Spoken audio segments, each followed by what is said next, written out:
Chapter 42.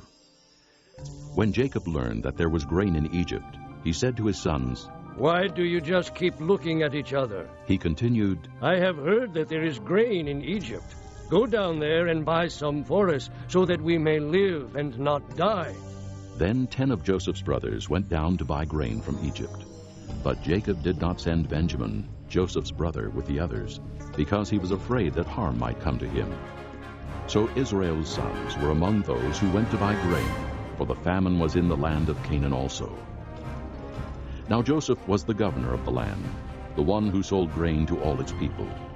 So when Joseph's brothers arrived, they bowed down to him with their faces to the ground. As soon as Joseph saw his brothers, he recognized them, but he pretended to be a stranger and spoke harshly to them. "Where do you come from?" he asked. "From the land of Canaan," they replied. "to buy food." Although Joseph recognized his brothers, they did not recognize him. Then he remembered his dreams about them and said to them, "You are spies. You have come to see where our land is unprotected." "No, my lord," they answered. "Your servants have come to buy food. We are all the sons of one man. Your servants are honest men, not spies." "No," he said to them. "You have come to see where our land is unprotected." But they replied, "Your servants were 12 brothers, the sons of one man, who lives in the land of Canaan. The youngest is now with our father, and one is no more." Joseph said to them, "It is just as I told you. You are spies, and this is how you will be tested. As surely as Pharaoh lives, you will not leave this place unless your youngest brother comes here. Send one of your number to get your brother. The rest of you will be kept in prison, so that your words may be tested to see if you are telling the truth. If you are not, then as surely as Pharaoh lives, you are spies." And he put them all in custody for 3 days. On the 3rd day, Joseph said to them, "Do this, and you will live, for I fear God.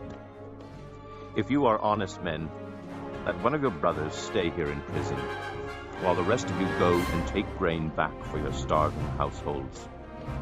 But you must bring your youngest brother to me, so that your words may be verified and that you may not die." This they proceeded to do. They said to one another, "Surely we are being punished because of our brother. We saw how distressed he was when he pleaded with us for his life, but we would not listen. That's why this distress has come upon us." Reuben replied, "Didn't I tell you not to sin against the boy? But you wouldn't listen. Now we must give an accounting for his blood." They did not realize that Joseph could understand them, since he was using an interpreter. He turned away from them and began to weep, but then turned back and spoke to them again. He had Simeon taken from them and bound before their eyes. Joseph gave orders to fill their bags with grain, to put each man's silver back in his sack, and to give them provisions for their journey. After this was done for them, they loaded their grain on their donkeys and left. At the place where they stopped for the night, one of them opened his sack to get feed for his donkey, and he saw his silver in the mouth of his sack. "My silver has been returned," He said to his brothers. "Here it is in my sack." Their hearts sank, and they turned to each other trembling and said, "What is this that God has done to us?" When they came to their father Jacob in the land of Canaan, they told him all that had happened to them. They said, "The man who is lord over the land spoke harshly to us and treated us as though we were spying on the land. But we said to him, 'We are honest men. We are not spies. We were 12 brothers, sons of one father. One is no more, and the youngest is now with our father in Canaan.'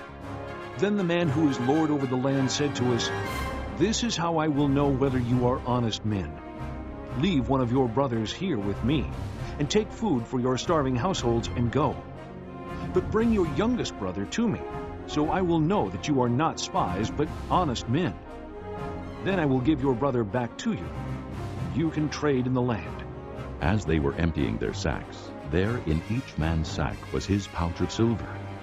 When they and their father saw the money pouches, they were frightened. Their father Jacob said to them, "You have deprived me of my children. Joseph is no more, and Simeon is no more, and now you want to take Benjamin. Everything is against me." Then Reuben said to his father, "You may put both of my sons to death if I do not bring him back to you. Entrust him to my care, and I will bring him back." But Jacob said, "My son will not go down there with you. His brother is dead, and he is the only one left. If harm comes to him on the journey you are taking, you will bring my gray head down to the grave in sorrow.